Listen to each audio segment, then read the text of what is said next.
Bienvenidos de nueva cuenta a Multiversidad Mundo Real, Edgar Morán. En esta ocasión estamos aquí convocados el doctor Pomposo a mi lado y yo para plantearles algunas ideas sobre el origen de la complejidad, ir precisando sobre algunas cuestiones que distinguen pero a la vez pudieran relacionar en este caso a las ciencias duras, a lo que se conoce, ¿no?, como las disciplinas asociadas a cierta rigidez en la producción del conocimiento, y por el otro lado, por mi parte, las ciencias blandas o las ciencias sociales un tanto asociadas con una imagen de flexibilidad, ¿no?, en cuanto a la producción del conocimiento. Le voy a ceder la palabra a mi compañero el doctor Pomposo, quien nos dará el inicio, las primeras ideas para ir hacia adelante. Gracias, doctor Casas. Prácticamente tomando como punto de partida los hechos históricos, ¿no?, de cómo sucedieron las cosas, porque hoy hablamos de la complejidad como si todo se hubiera inventado ahora. Eso nos pasa con muchos temas, no solo con el de la complejidad, pero ciertamente no fue así con la complejidad. Para entender grosso modo de dónde surgen todas estas cosas, estos problemas, de dónde viene toda la inquietud por la complejidad, a mí me parece que habría que remontarse al siglo XVI, cuando nace prácticamente lo que hoy llamamos las ciencias modernas. La física es la más vieja de ellas, después se le va a juntar la química y más adelante todavía la biología, pero la física, así como hoy la entendemos, nace, su acta de nacimiento propiamente viene con una obra que escribió Newton en 1687, Los principios matemáticos de la filosofía natural. En esa obra se compilan prácticamente todos los pensamientos del propio Newton, por supuesto, pero también de Descartes, de Kepler, de Galileo y algunos otros más, ¿no? Esta obra, que es un parteaguas, ¿qué es lo que dice? A final de cuentas, dice que para describir la realidad, es decir, el mundo, es necesario recurrir a fuerza a una abstracción. La abstracción de las matemáticas, ¿no? Y si no se hace ese camino, no se va a poder decir nada acerca del mundo real, ¿sí? En ese momento, lo que les preocupaba del mundo real era la caída libre de los cuerpos, el movimiento de los planetas, las mareas, etc., ¿no? Pero digamos que la idea desde el principio está planteada de que toda la realidad se tiene que abordar de esa forma. No hay duda de que fue muy exitosa esa manera de ver las cosas, es decir, se plantearon las cosas, se pudo explicar qué pasaba con las mareas, cuando se ocultaba la luna, los eclipses, en fin, un montón de cosas se pudieron explicar. Dado que había ese poder de predicción de esos modelos, bueno, pues todo el mundo tuvo que bajar las manos, agachar la cabeza y decir, bueno, pues así es el asunto, y no puede ser de otra manera. Esta manera, esta perspectiva de decir el mundo se siguió desde, digamos, desde el siglo XVI, XVII hasta el siglo XX. ¿Sí? Hoy, digamos que ya con términos que hemos acuñado para entender esta forma de pensar, pues se habla de reduccionismo, de determinismo, que son maneras de hablar, de decir, por ejemplo, reduccionismo se refiere a que toda una totalidad que se ve complicada, bueno, pues se reduce en sus partes como si fuera un rompecabezas, y una vez que yo entiendo las piezas, bueno, ya puedo entonces regresar al contexto general y entenderlo todo, ¿no? Como decía Richard Feynman, bueno, últimamente yo llego al mundo como si fuera una partida de ajedrez ya a la mitad, ¿sí? Y de pronto se ve muy complicado el asunto, pero me dicen, mira, no te desesperes, en el fondo, mira, el peón se mueve así, el caballo se mueve así, la reina se mueve así. Me explican cómo se mueve cada una de las piezas del tablero, y entonces digo, ok, ya sé cómo está esto, ya no está tan complicada, ¿no? Bueno, esa es la base del reduccionismo, a final de cuentas. Yo entiendo cómo se comporta cada partecita, y entonces cuando sumo todo, ya entiendo la totalidad del sistema. Y el determinismo se refiere a una capacidad, como lo mencionaba, de predecir las cosas. ¿Cómo van a pasar? Las matemáticas hacen eso. Las matemáticas me terminan describiendo curvas, y si yo entiendo un pedacito, bueno, yo teniendo la ecuación de toda la curva, sé qué va a pasar después. Desde luego, aquí es donde empieza el asunto importante para la complejidad. Eso deja automáticamente afuera al menos dos cosas de enorme relevancia. Primero, a la persona que está viendo el mundo, porque está suponiendo que el hecho de ver el mundo no lo trastoca. Yo veo esa taza y digo, pues no, ahí está la taza, ella es la taza, yo soy yo, y no hay nada en medio, entonces no interactúo con ella y ahí está. Entonces, en ese momento, yo estoy suponiendo que el hecho de observar la taza no la transforma. Bueno, está claro que una taza es muy grande, pero ¿qué tal si lo que yo quiero ver es un electrón? Ahí la cosa va a cambiar. Sí, a partir del año de 1900, cuando en noviembre Planck saca el primer artículo que dispara todo el pensamiento de la mecánica cuántica. Ahí va a empezar a tambalearse toda esta cuestión de que yo estoy como si no hiciera nada, ¿no? Bueno, y el otro aspecto que queda fuera es todavía más grave. Estamos diciendo que con el determinismo podemos predecir ad libitum, indefinidamente, tan lejos como yo quiera, que va a pasar y que no va a pasar. Con lo cual dejo fuera cualquier cosa inesperada. Todo lo que es el fenómeno de la sorpresa queda fuera. Pero esto va a plantear problemas muy graves. Tendríamos entonces, doctor, tres, digamos, características de esta ciencia. Sí.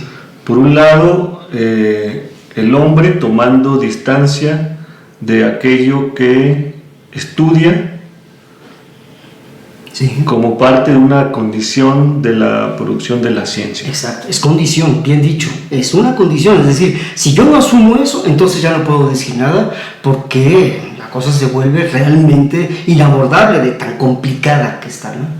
Por el otro, una garantía de la producción de este conocimiento científico está asociado a un acontecimiento deseable, la predictibilidad. Al final, o también muy bien dicho, yo lo que a final de cuentas describo es lo que yo quisiera que pasara, ¿no? Okay.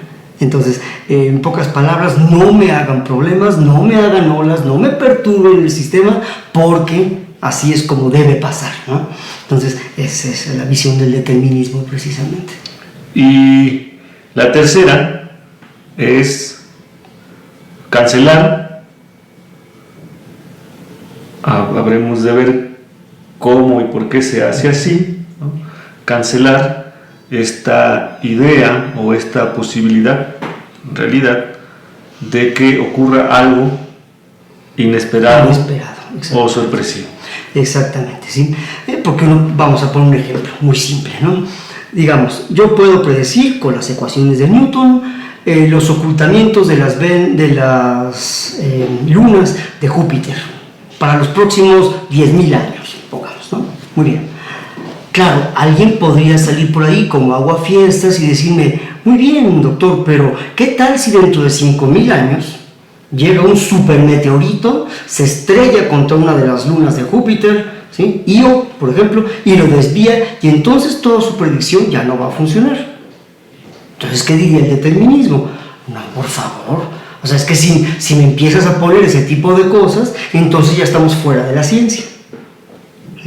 Es interesante porque así se sigue manejando la cosa en la ciencia, ¿sí? A final de cuentas, la ciencia ha tomado, yo pienso, esa es una opinión personal mía, inmerecidamente un estatus elevadísimo. Digo inmerecidamente no porque sus logros sean malos, sino porque se ha llegado a creer firmemente que así es como debe ser la realidad. Y no es cierto. Por eso me interesa regresar al origen de estas cosas, ¿no? Esta idea de que la matemática es el idioma en el que se expresa la naturaleza, ¿sí? Si la analizamos con lupa, no está bien presentada. Porque la matemática, así como la entendemos, con sus ecuaciones, sus figuras geométricas, etc., es un invento humano. Es decir, no está ahí de manera espontánea, ¿no? De hecho, yo en matemáticas puedo describir perfectamente una circunferencia, y la circunferencia perfecta nunca la voy a encontrar en la realidad. Siempre voy a encontrarme chipotitos, abolladuras, anfractuosidades, pero la circunferencia perfecta, prístina, como me la presenta el teorema de Pitágoras, que es la ecuación que se deriva para una circunferencia centrada en el origen del sistema cartesiano, pues no existe más que en mi cabeza. Entonces, epistemológicamente, ¿sí? O sea, de cara a la teoría del conocimiento, ¿esto qué implica? Pues que mi pretendida descripción de la realidad no es una descripción de la realidad, sino que es una invención mía acerca de la realidad. Y esto es una cosa muy grave, porque yo pretendía, ¿sí? Y es una de las cosas de la ciencia, ser objetivo, dejándome a mí fuera, para que mis opiniones personales no se mezclen, ¿sí? Y a final de cuentas, pues, se me frustra ese esfuerzo, porque resulta que yo estoy proyectándome en mi manera de pensar sobre la realidad. Introduzcamos un caso, pues quizá clásico para la complejidad, los fractales, Benoit Mandelbrot, ¿no? En esta idea de que existe esta geometría denominada euclidiana, basada en las figuras geométricas, si no me equivoco, que conocemos tradicionales, círculo, triángulo y cuadrado.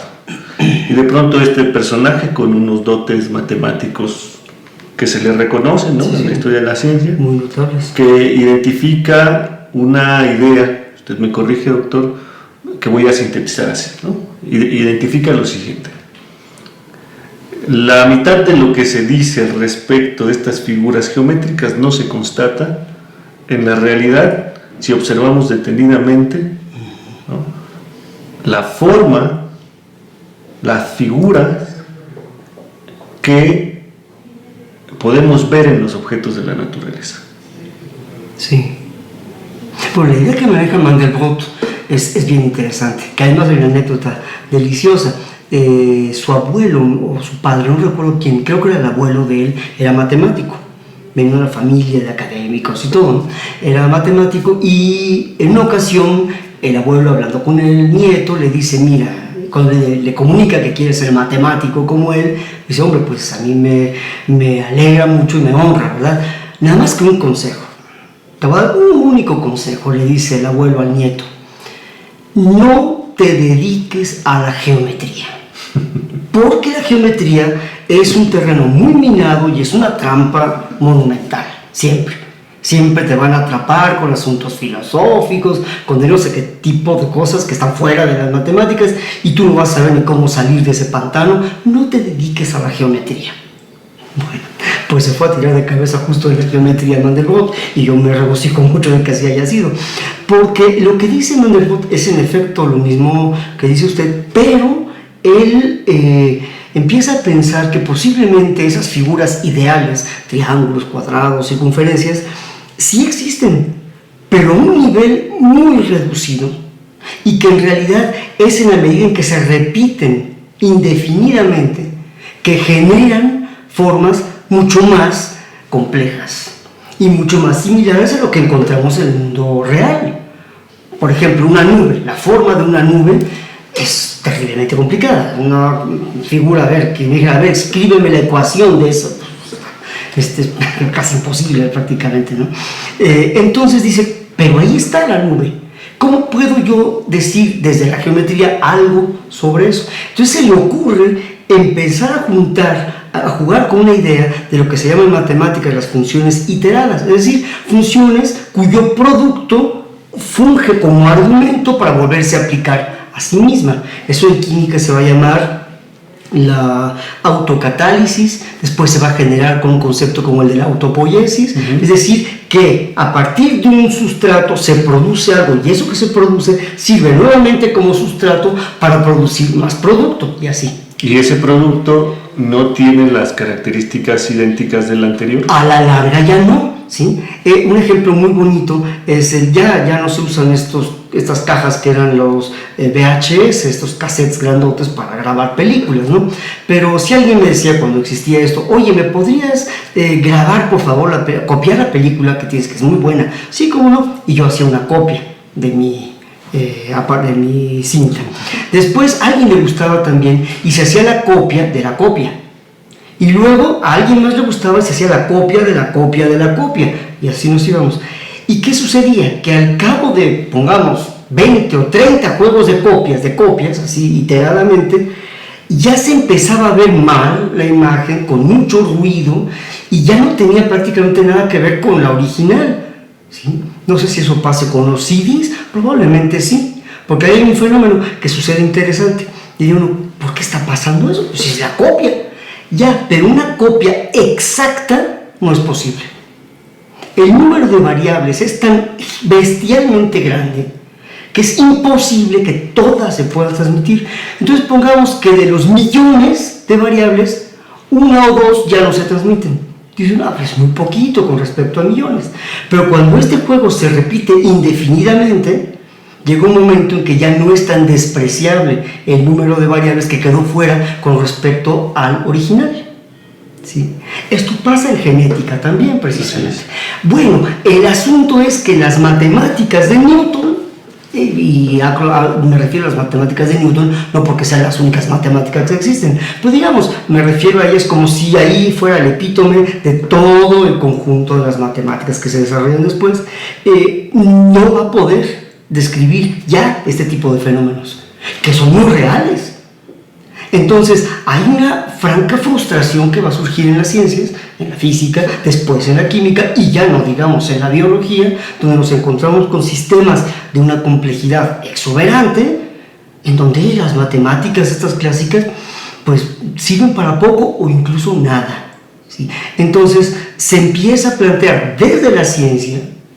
Curiosamente no son muy numerosos los que lo hacen, pero sí lo hacen, y esto empieza desde aproximadamente mediados del siglo XIX, ya con Maxwell se plantea, evidentemente con Boltzmann, con la mecánica cuántica y Planck, el mismo Einstein, que después da un paso atrás y no quiere enfrentarse a ese problema, hasta que nos encontramos con personajes como Prigogine, como Morin, aunque ya Morin se va a ir más hacia las ciencias sociales, pero es un indicativo muy interesante que el profesor Morin, en un momento de su trayectoria intelectual, se va a pegar a las ciencias duras para ver qué está pasando ahí, ¿sí?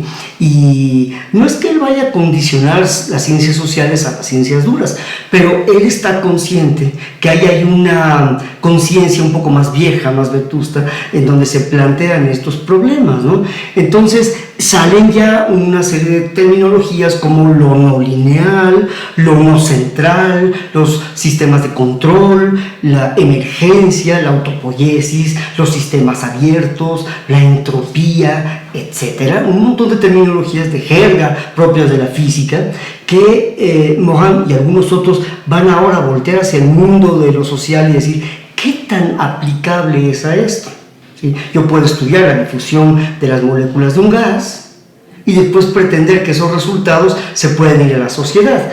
Bueno, hay un problema mayor. Vamos a introducir el debate, doctor, porque eso me interesa mucho escuchar. En las ciencias sociales, ¿no? A ver, ¿qué es lo que dice usted? Creo que hay en las ciencias sociales si no una dependencia, una relación con las ciencias básicas, con la física, con la biología, de la cual no se han podido deslindar. Todavía. Pensemos en el origen de la antropología, ¿no? Uh-huh. Básicamente la trayectoria de la antropología se sostiene en dos ciencias. Por un lado, la teoría evolutiva, la biología, digamos, y por otro lado, una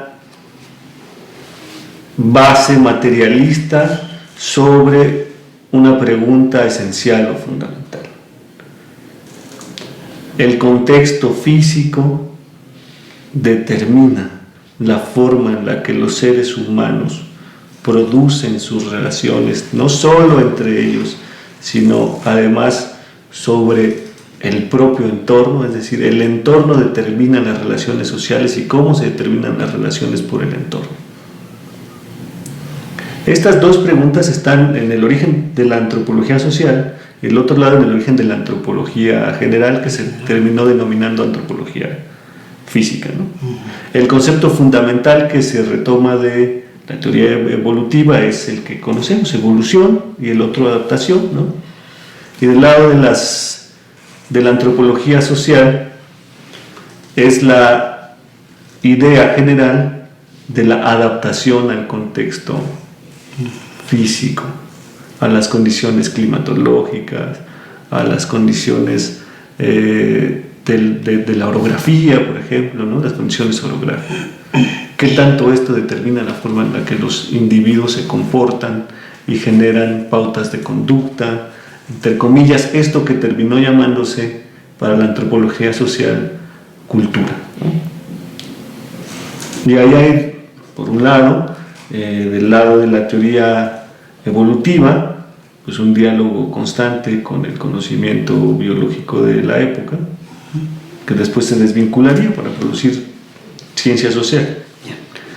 Y por el otro lado, el caso de alguien asociado a la física y a las matemáticas como Franz Boas, quien termina diciendo sí hay una relación con el contexto físico, pero no es exclusivamente el contexto físico el que logra que la sociedad produzca cualidades propias. Eso es bien importante, porque yo creo que, a ver, usted me corrige, pero me parecía que en eso que usted estaba mencionando sobre el origen tanto de la antropología física como de la antropología social, me parecía, usted me corrige, si no estaba ausente la contrapartida, es decir, que no solamente el entorno hace a los seres humanos y su cultura y demás, sino también al revés. Es decir, se puede modificar el entorno a partir de los seres humanos, cosa que hoy creo que nadie puede dudar. El cambio climático probablemente tiene mucho que ver con eso. Digo probablemente porque no está demostrado, ¿no? que sea el hombre el responsable o el único responsable. La naturaleza también tiene sus ciclos propios y nosotros formamos parte de la naturaleza. Pero bueno, ¿qué diría entonces la antropología sobre eso? Esa fue la conclusión a la que llegó este personaje físico llamado Franz Boas, ¿no? El hombre también le otorga, por supuesto, a la naturaleza características. Claro. Y eso, en esa relación, podemos decir que se sostiene la noción de cultura. Y va a ubicar el lenguaje como el factor fundador. A partir de él se genera toda una escuela norteamericana de estudio del lenguaje, de la relación entre el lenguaje y la cultura, las formas de nombrar, la idea de traducir a las sociedades desde sus categorías y no desde las categorías del investigador, por ejemplo. Cómo ellos producen a partir de su lenguaje una forma de conocimiento y cómo el investigador traduce esa forma de conocimiento con sus categorías, con su forma de hacer su ciencia, ¿no? Es un juego ahí, digamos, de traducción cultural. Y esa es la conclusión, digamos, a la que llegaría él, a grandes rasgos, igualmente sintetizando, ¿no? Esta parte me regresa a una cuestión curiosa. En las ciencias sociales existe en el término complejidad a veces cierta, ¿cómo decirlo?, temor, causa cierto escozor, porque cuando se habla del investigador interviniendo al objeto que observa, ¿no?, al objeto que pretende estudiar, los científicos sociales no encuentran demasiada novedad en esto, porque ellos han estudiado sujetos y han intervenido a los sujetos y asumen que ellos llegaron a una conclusión similar a esta sin necesidad de hablar de complejidad. Sin embargo, en su origen, claro, sí, en su origen estamos hablando de esta idea de una interrelación con otras ciencias que le han otorgado una forma de mirar y le regalaron también a las ciencias sociales, y se aceptó durante mucho tiempo esta idea de que nosotros éramos los investigadores sociales, observadores, y los fenómenos eran objetos de estudio. Parecido a lo que pasaba con la física, ¿no? Sí. Sí, sí. O sea, a final de cuentas es la misma tentación, ¿no? El positivismo, ¿no? Exacto, exacto. El positivismo. Exacto. Sí, sí, que en Kant encuentra su... No es que Kant fuera positivista, pero quiero decir esta idea de que entre el sujeto cognosciente y el objeto conocido no hay nada en común, es decir, hay una brecha infranqueable, ¿sí? Yo nunca podría decir nada acerca de este objeto en sí. Podría hablar de muchas de sus características exógenas, pero del objeto en sí no podría decir nada. Sí, esa es esa idea, ¿no? A menos que recurra, esa es la apuesta de la física determinista y reduccionista, a la abstracción matemática. De verdad, doctor, ¿usted cree? Porque hay un debate acerca del término complejidad en algunos sí, claro. de los grupos académicos, Sí, claro. que de verdad pudiera ser, entre comillas, escandaloso el que un personaje como Morán o como un Ilya Prigogine, ¿no? a partir de conocimientos de las ciencias básicas, de las matemáticas, se lancen a ver los alcances de ciertos conceptos en las ciencias sociales, en la filosofía. ¿Cuál es su opinión al respecto? A mí me parece, por lo que dije anteriormente, que no resulta tan escandaloso si asumimos que las propias ciencias sociales en su origen son deudoras de este diálogo de la producción del conocimiento, es decir, la antropología física de un concepto como el de evolución, de conceptos como los de adaptación, con sus posteriores debates, ¿no? Claro. La propia sociología, con Emile Durkheim, ¿no? Tratando de hacer el estudio de las sociedades y de los mecanismos que les permiten funcionar de manera más eficiente, ubicar las anomalías, por ejemplo, y cosas por el... ¿Qué le parece a usted en este debate que está detrás? Pues es bien interesante la pregunta. En el caso de Prigogine, que me es más familiar, porque viví de cerca durante 5 años aproximadamente, él siempre dijo que su visión sobre la ciencia, y nadie puede poner en duda sus aportaciones a la ciencia básica, ¿sí?, estaba altamente condicionado por sus gustos personales antes de haber ingresado en la Facultad de Ciencias, allá en Bruselas. A él le gustaba mucho la literatura, bueno, toda su vida le gustó la literatura, la música, la arqueología. Entonces, él estaba, digamos que, tocado por este lado social, ¿no? Después, además, le tocó vivir una época particularmente violenta, ¿sí?, la Segunda Guerra Mundial. De hecho, él nace en 1917, año de que estalla la revolución bolchevique allá en Rusia. Entonces, toda su vida estuvo marcada por las guerras, ¿no?, en cierta medida. Pero digamos que lo que pasó en la Segunda Guerra Mundial, entre muchos cuestionamientos, despertó una seria duda, muy seria duda, de que 2000 años de predicación acerca del amor al prójimo y de poner la otra mejilla no habían servido para nada, porque el ser humano se seguía comportando como un monstruo, ¿sí?, que se encargaba concienzudamente de poner en práctica la idea de Hobbes de que el hombre era el lobo del hombre. Entonces, Prigogine, hombre de ciencia, brillante, se dio cuenta de que la ciencia, que originalmente en tiempos de Newton estaba llamada, independientemente de los errores o las miopías que pudieron surgir en sus orígenes, estaba llamada a buscar en la naturaleza explicaciones no solo de la naturaleza en sí, sino también del hombre como parte de esa naturaleza. Se había trastocado rápidamente en una postura de soberbia en la que el hombre podía controlar la realidad a su gusto, como si él no fuera realidad, ¿no? Entonces ahí está el juego de la evolución que usted menciona. Entonces Prigozhin decía que no podía seguir siendo así, y que si bien es cierto que las ciencias físicas, fundamentalmente, y matemáticas, habían tenido una fuerte incidencia en el terreno social, ya estaba sonando la hora de que se diera el contragolpe y también las ciencias sociales tuvieran una influencia sobre la física y las matemáticas, particularmente ¿a qué nivel? A nivel de la manera en que se hacen, el tenor y la actitud con la que se hacen estas ciencias, ¿sí?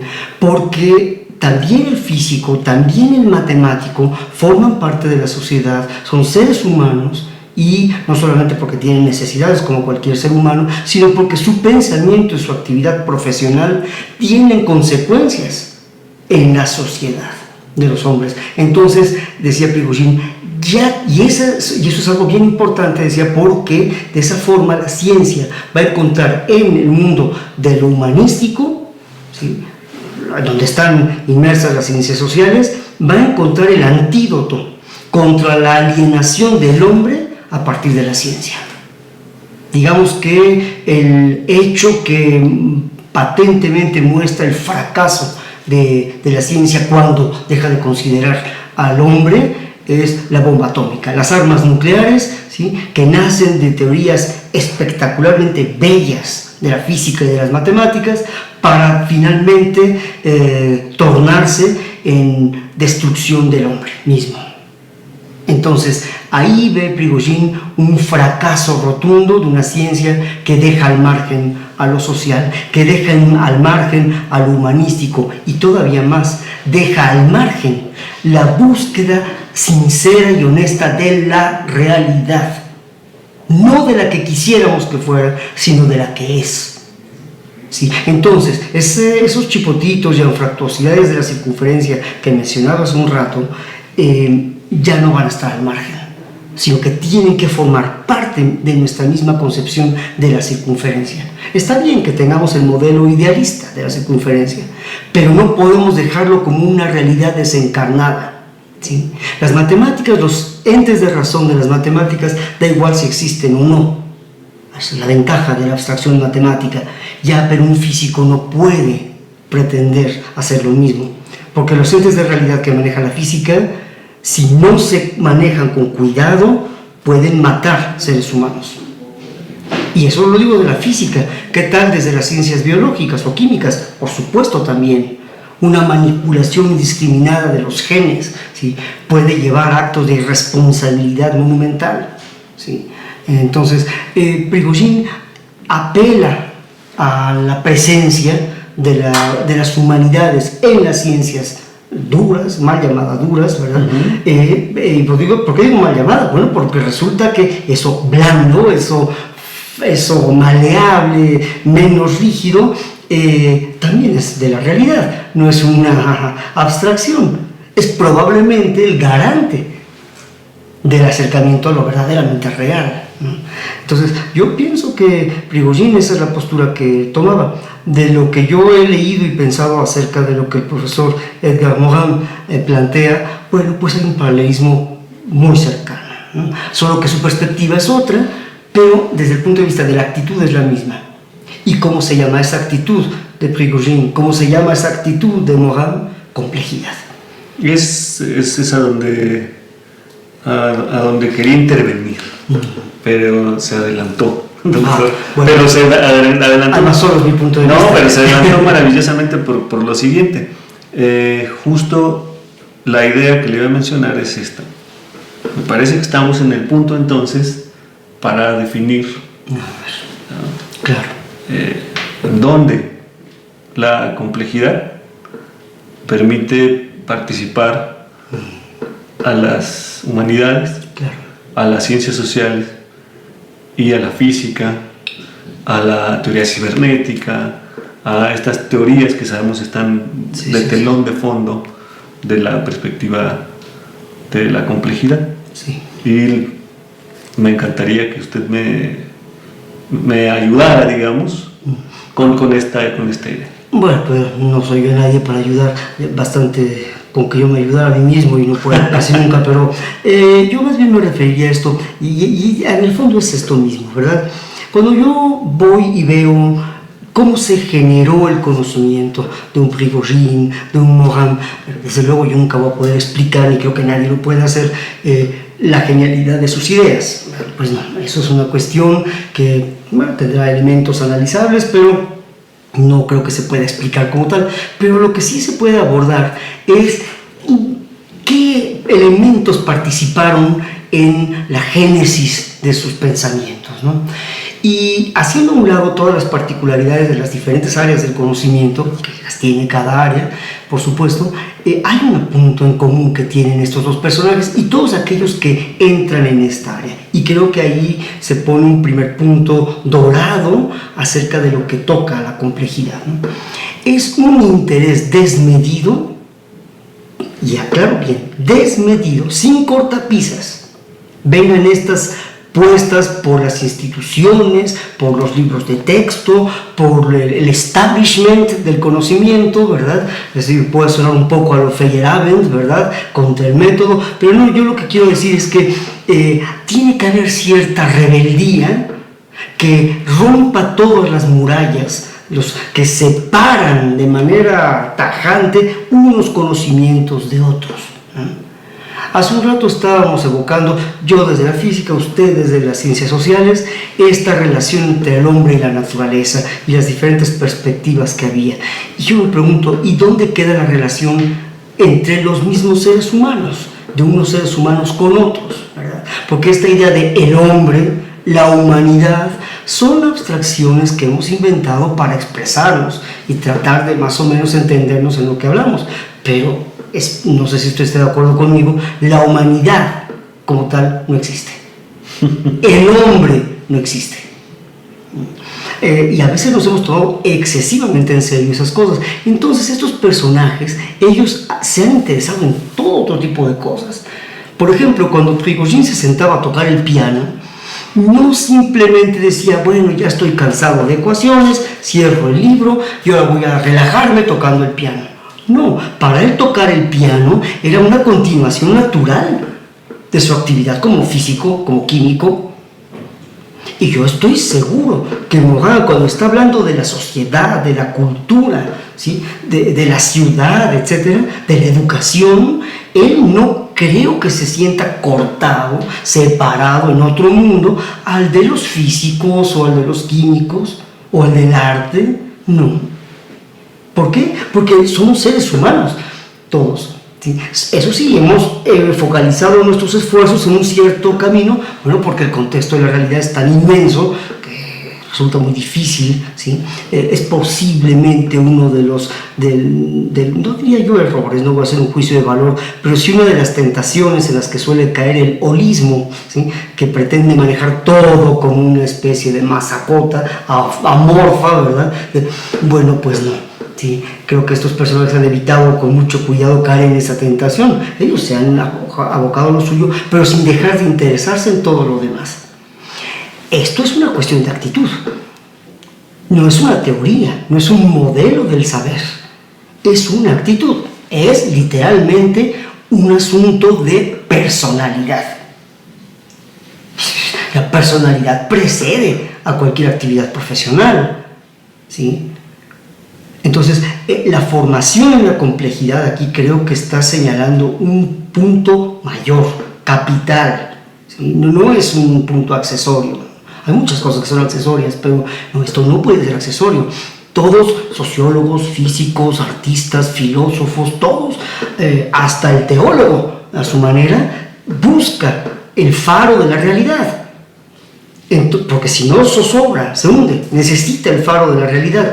Ese faro se puede buscar eficazmente a través de una actitud que, aún estando en su terreno de conocimiento, en su área, por pequeña y por aparentemente restringida que parezca, desde ahí se interesa en la totalidad, ¿sí? Entonces, a mí me parece que el asunto de la complejidad no es un asunto solo de posgrados, por supuesto que sí, pero es un asunto que debería empezar desde párvulos e incluso desde antes.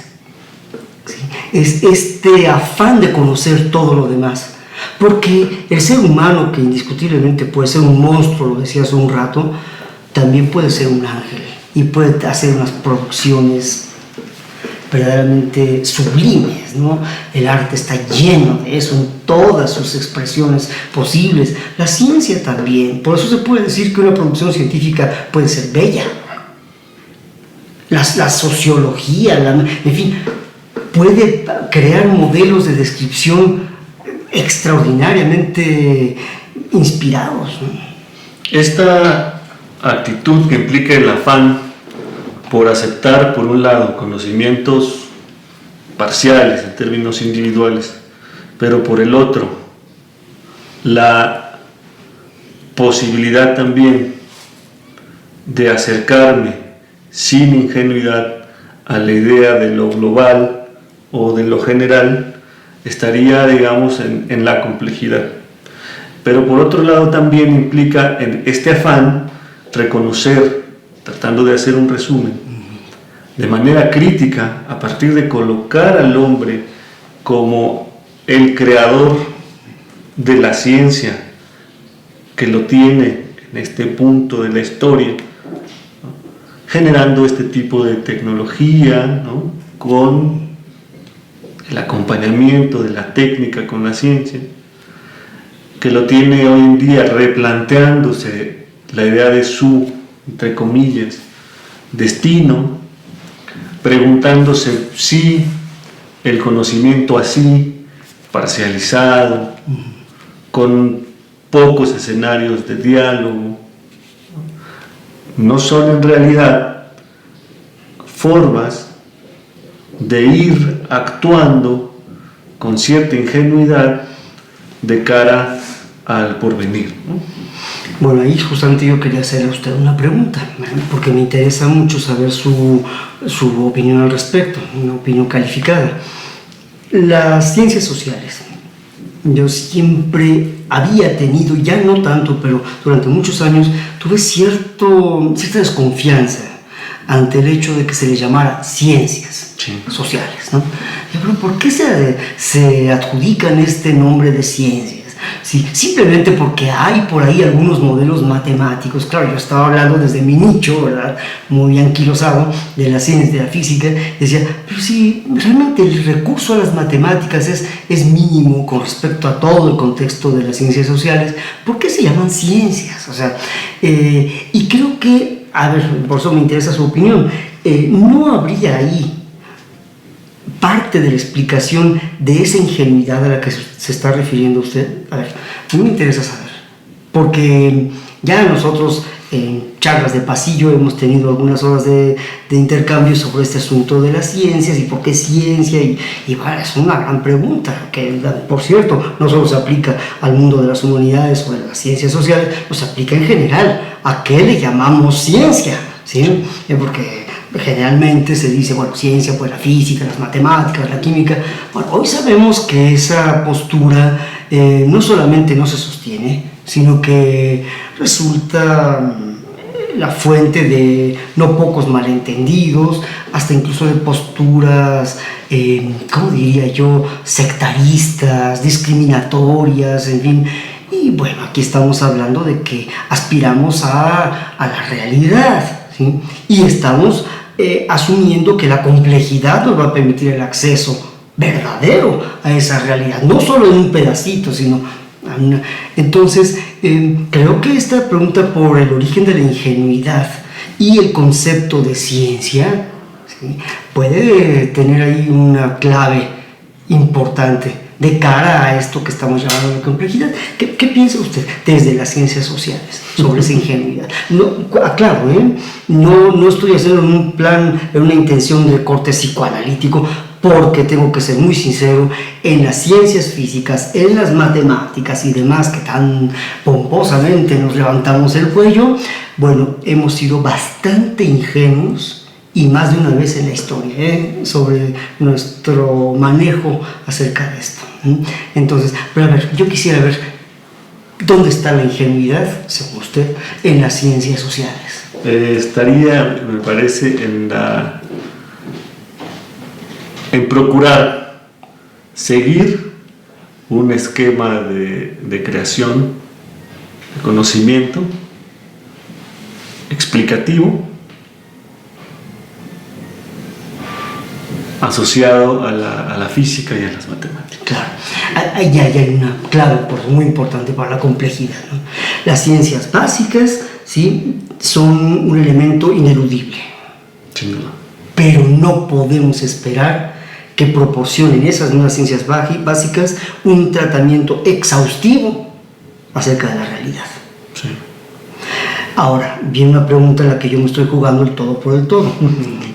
¿Usted cree que las ciencias sociales sí pueden desarrollar exhaustivamente la realidad que nos rodea? Es una pregunta, como dice, que juega fuerte. Sí, claro. Juega fuerte. Sí, yo puedo irme al abismo en este instante, con eso.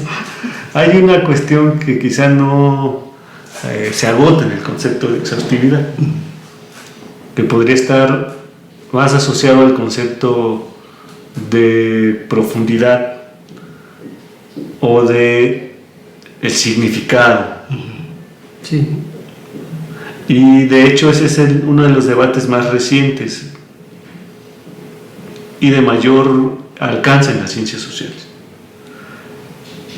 Por ejemplo, en la antropología hubo un punto, y en la sociología también, en donde se habló de las ciencias sociales más asociadas a una hermenéutica y por lo tanto con la posibilidad de recalificarse, no tanto como ciencias, sino como una disciplina productora de conocimiento sobre la sociedad y sobre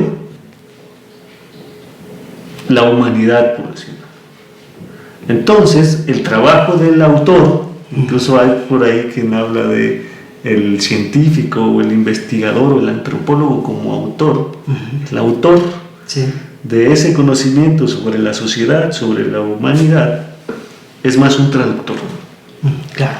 Es una salida, no sé cómo la ve usted, una salida muy inteligente. Sí. Es una salida asociada a un debate filosófico de fondo, que es lo que se conoció en las ciencias sociales como el giro posmoderno.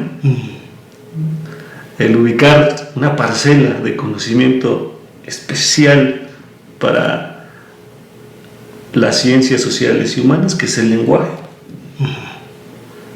Y entonces tomarse de esa bandera para decir, claro, esta es, si lo asumimos bien, nuestra parcela. ¿Cómo se produce el lenguaje? ¿Qué relación existe entre el lenguaje y la concepción del mundo? Y si nosotros estudiamos a los hombres, más allá de estudiar materialmente o físicamente las condiciones del hombre, estudiamos cómo el hombre concibe el mundo a partir de esta otra tecnología o estos otros utillajes que constituyen la cultura. Bueno, ha jugado usted muy bien, porque no solo no me contestó mi pregunta, sino que me devolvió la pelota a mi terreno, y ahora yo tengo que contestar. Bueno, en efecto, es muy taimada la respuesta de las ciencias sociales vía la hermenéutica, porque a final de cuentas, todos, no importa qué profesión ejerzamos, nos dedicamos a eso, a interpretar el mundo, ¿no? Entonces, en efecto, esa es una gran salida. Sin embargo, a mí me parece que el hecho de que usted no me conteste la pregunta, de alguna forma sí me la contesta, porque me está diciendo que, igual que las ciencias básicas, las ciencias sociales no pueden definitivamente agotar, no pueden llevar a la exhaustión el tema. Y eso es muy feliz, porque entonces apunta a otra característica de enorme relevancia en el terreno de la complejidad, que en la complejidad todos los sistemas, no solo los sistemas físicos o los sistemas de energía o los sistemas sociales, no, también los sistemas de pensamiento, todos los sistemas hermenéuticos son sistemas abiertos. Es decir, ¿qué quiere decir un sistema abierto? Que sí tiene fronteras, pero esas fronteras son permeables. Es decir, no son fronteras cerradas, son fronteras que se pueden e incluso se deben atravesar, se deben transgredir en cierto aspecto, en las dos direcciones, de adentro hacia afuera y de afuera hacia adentro. ¿Sí? Creo que es, a final de cuentas, en lo que termina traduciendo esto que decía hace un rato sobre la actitud. ¿Sí? Ok, yo soy ingeniero electrónico, muy bien, yo soy ingeniero electrónico y tengo muy bien delimitada mi área de interés. Sin embargo, eso no quiere decir que yo me desentienda de todo lo que está más allá. ¿Por qué? Porque si me desentiendo de lo que está más allá, eso va en detrimento de mi propia área de definición. Hay un dicho en medicina muy bonito que dice: el médico que solo medicina sabe, ni medicina sabe. Creo que se puede aplicar a todo, no solo a la medicina, se puede aplicar a lo que sea, ¿sí? Entonces, yo en los últimos meses me he puesto a reflexionar con eso y me ha venido a la cabeza la idea que a fin de cuentas es una reformulación de lo que ya se ha dicho mucho en lo que toca al pensamiento complejo, el poliglotismo, ¿no? Esta capacidad de hablar muchos idiomas.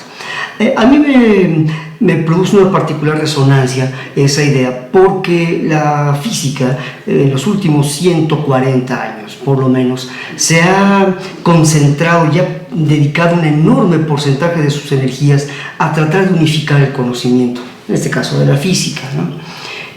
Pero yo cuando volteo a ver el mundo actual, cómo está fragmentado, atomizado, ¿sí? Me doy cuenta de la urgencia de esta unificación, pero hay que tener sumo cuidado con esto, ¿no? Hoy lo vemos, por ejemplo, en la Unión Europea. La duda creo que no recae sobre la palabra europea. Últimamente Europa evoca una idea geográfica, ¿no? Sino más bien la palabra unión. Es decir, la unificación no podrá jamás venir del decreto de una lengua única, sea esta un idioma, sea esta una moneda, sea esta un modelo político, sino que más bien debe venir de la actitud de aprendizaje de muchas lenguas aparte de la propia que cada quien tiene. ¿Sí? Entonces, bueno, creo que ahí, desde luego, yo no conozco en este momento ningún otro discurso que se refiera a esto de una manera coherente, excepto el de la complejidad, ¿sí? Entonces, creo que nos está quedando, por una parte, muy holgado este mundo de la realidad, pero por otra parte, nos está estrechando el abanico de posibilidades. Es decir, yo, si aspiro realmente a la realidad, estoy asumiendo eso, entonces tengo que tomar la actitud que aborda la complejidad, o si no, yo no voy a poder decir bien a bien nada verazmente aceptable sobre esa realidad, ¿no? ¿Qué se hace en el terreno de las ciencias sociales sobre la unificación del conocimiento? Supongo que también hay movimientos de unificación ahí, o aspiraciones de unidad en el saber social. El riesgo, sí, pero el riesgo que se ha, y usted lo comentó, el riesgo que se ubica aquí es la parcelación. Es decir, que cada sector que asume, ¿no?, esta tarea de unificar se convierte en el detentor, ¿no? En general, ese es como el fenómeno al que se ha enfrentado la ciencia social, ¿no? Una escuela se asume como la detentora de cierto conocimiento, de aglutinar las respuestas con sus postulados teóricos en este conocido debate y de méritos sobre los otros, ¿no? Pero hay una cuestión de cara a la antropología, por ejemplo, que es en su nombre, en su nomenclatura, amplio, abrazador, abarcador, ¿no?, en donde parece que la diversidad en la producción del conocimiento permite cobijar, aliar. Es decir, la sociología se asume como la detentora de la parcela de las relaciones sociales. la psicología de las relaciones entre la mente y la acción del individuo en un contexto aparentemente ajeno a él, que es la sociedad, ¿no? Aunque ni sabemos bien qué es la mente, pero bueno, sí, en efecto, sí. Sí, claro. Y por otro lado, otras ciencias sociales como la economía, otra ciencia de corte social, que asume... Y matemático también. Sí, claro, y enormemente matemático, sí. Que asume que a partir de conocer los elementos de la actividad económica, se puede entender y se puede incidir en la sociedad en general, transformarla y determinarla. Ahí está precisamente el epicentro de esta crisis profunda que vive en este momento la Unión Europea. Ha pretendido construir Europa a partir de las relaciones comerciales. Bueno, nadie pone en duda la importancia de las relaciones comerciales. En la misma fundación de Europa, ¿sí? Desde la Edad Media, sí, eso nadie lo duda. Pero pensar que a eso se reduce. Bueno, ese es, digamos, uno de las principales críticas que desde las humanidades se le hace a la economía, ¿no? Y en particular a aquellos estudiosos desde la economía que sustentan que el conocimiento económico es lo que es gracias a su capacidad de predecir, su capacidad de hacer uso eficiente de las matemáticas y, digamos, de sostener justo esto que estábamos platicando en el origen, de sostener este paradigma científico moderno, podemos denominar cartesiano, que no acepta, que no asume, que no se basta por sí mismo, ni para explicar, ni para determinar, ni para intervenir a la sociedad. Ahí en ese punto ahí es interesante. Prigozhin mencionaba que, por si les digo, el número puede cambiar, eso no hay nada cabalístico en esto, pero él mencionaba que había 5 disciplinas, entiéndase por disciplinas, no la carrera A o la carrera B, no, sino 5 maneras de considerar a la realidad con el hombre adentro, por supuesto, si esto es algo que no es negociable, o sea, no se puede abordar la realidad dejando al hombre afuera, ¿no? Es justamente la alienación del hombre contra la que se levanta el pensamiento complejo, ¿no? Y él decía que había 5 disciplinas que consideraba que desarrollaban o permitían el desarrollo pleno de la complejidad. Y esas 5 disciplinas deben estar presentes en cualquier actividad profesional. A ver, quiero ver si usted está de acuerdo, si sobra algo o falta algo. Él mencionaba a la dinámica, en primer punto. Entiéndase por dinámica no esta parte de la física, sino la dinámica, ¿sí? Como el estudio de las estructuras que están permanentemente cambiando, ¿sí? Y así como el mismo comportamiento de los sistemas, ¿sí? En general, sistemas del tipo que sean, incluso también ideológicos, ¿verdad? O sea, aquí están definitivamente esto que llamaríamos las ciencias o las disciplinas del espíritu, también, o mente, como le quieran llamar, ¿no? Ahí estarían presentes. La dinámica, el cambio. Segundo, la información.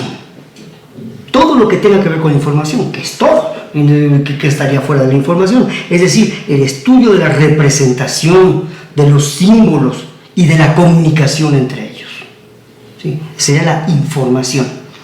Tercero, él llamaba la computación.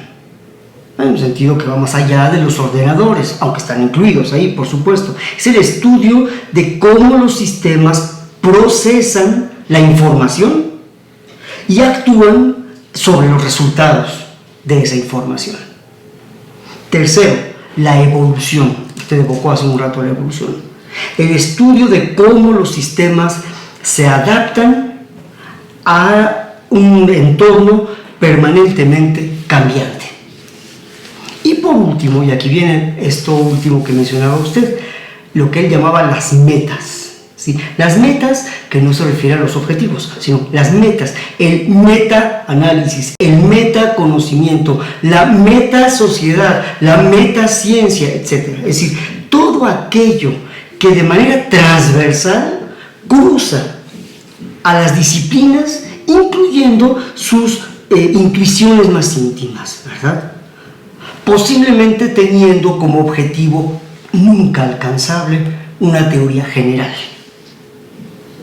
El valor de tener la meta de una teoría general es donde justamente coinciden el metaconocimiento y la meta como objetivo.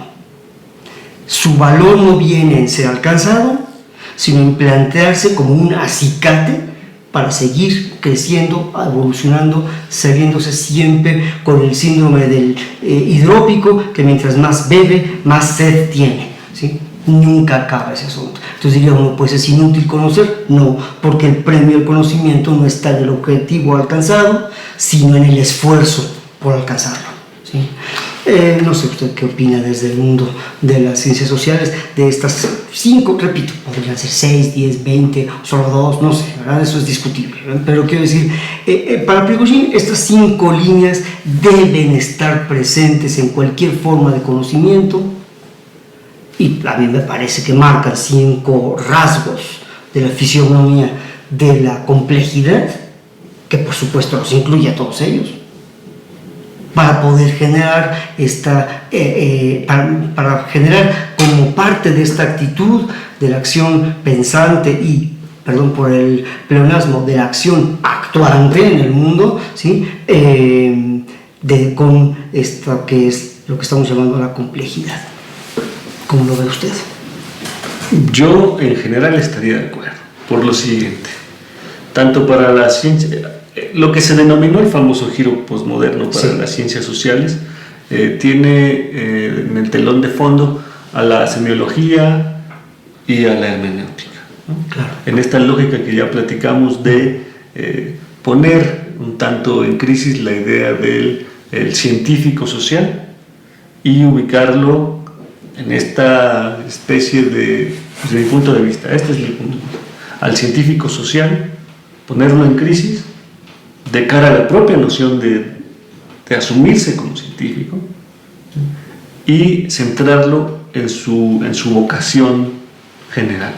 Es un investigador social, es un indagador, es alguien que indaga con cierto armamento, con un arsenal conceptual que depende de la historia, de esto que hemos venido denominando ciencias sociales, que tiene sus relaciones con otras ciencias, que hemos intentado separar en algunos casos, en otras se ha producido ciertas innovaciones, por decirlo así, se han introducido conceptos que pueden ser considerados propios por este juego lingüístico de la definición, las redefiniciones, hacer, digamos, una teoría entre comillas ad hoc. Sí. Y entre las consecuencias de esto está la crítica a la idea de que, cuando menos en términos sociales y en términos culturales, no hay tal cosa como la estática social o la estática cultural. Por supuesto. En términos de relaciones humanas, en términos de producción sociológica y producción cultural, no se puede asumir la posibilidad de comprensión sin el concepto de dinámica social o de cambio. Claro. El cambio es una condición de la realidad social. Mire, si usted está de acuerdo, yo así concluyo mi intervención en este diálogo, dejándole a usted el epílogo de esto. A mí me gustaría mucho evocar, porque es realmente muy rico lo que usted acaba de mencionar, esta cuestión del posmodernismo y todas esas cuestiones que siguen todavía ahí pululando en la mente de todos.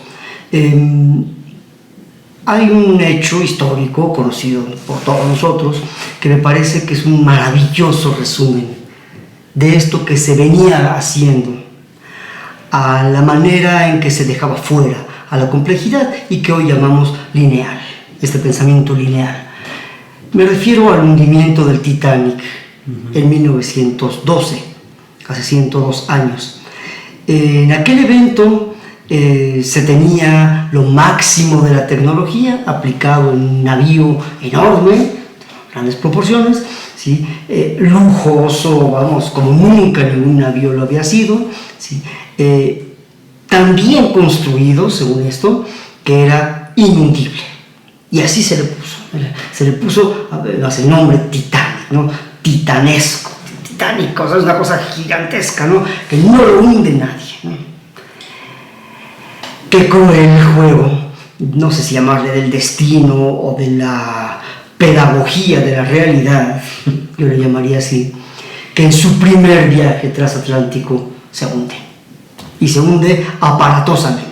Es más, se rasga, se parte en dos todo el casco del barco y va para abajo. Y las 3/4 partes de los que van a bordo mueren ahogados. Bueno, pues esperemos que nunca llegue a ser así de trágico. Pero no, en cierto aspecto ya lo fue. El Titanic de la física fue la bomba que se dejó caer sobre Hiroshima.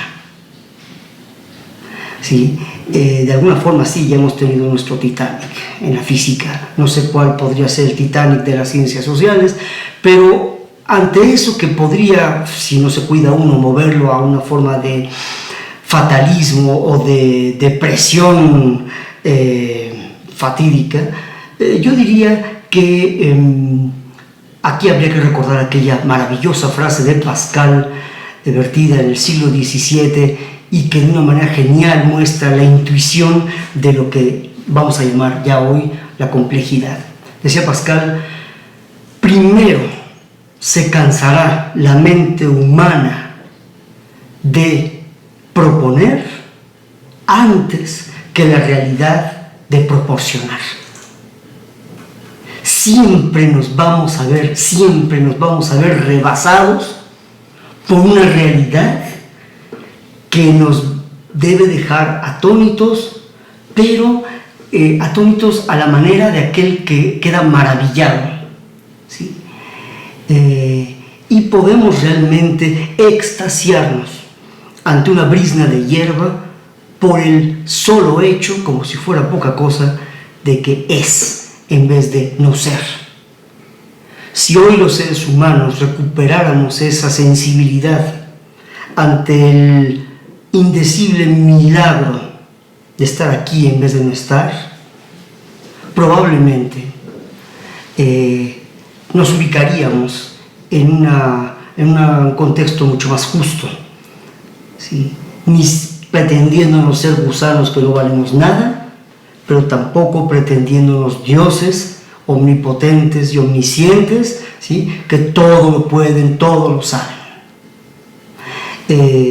Yo creo, y lo creo firmemente, pero no a la manera de quien cree religiosamente, sino a la manera de quien ha invertido su vida, su existencia, su pensamiento, y no pocas veces hasta la salud, en aras a poder arrebatarle a la realidad un pedacito de comprensión. Así es como creo yo que la complejidad tiene que podría llamarse de la forma que sea, no importa, el nombre es lo de menos, pero quiero decir, esa actitud que puede verdaderamente salvarnos como estirpe y darnos nuestro verdadero rol en el contexto de la totalidad. Es difícil cerrar, doctor, después de estas palabras, ¿no? A mí me quedaría entonces agradecerle mucho. Al contrario, mucho la posibilidad de esta charla, de la grabación, y al público igualmente. Agradecerle que nos tenga en cuenta. Por supuesto. Y que quedan abiertos los canales de comunicación después de acompañarnos en estas menciones, en este diálogo.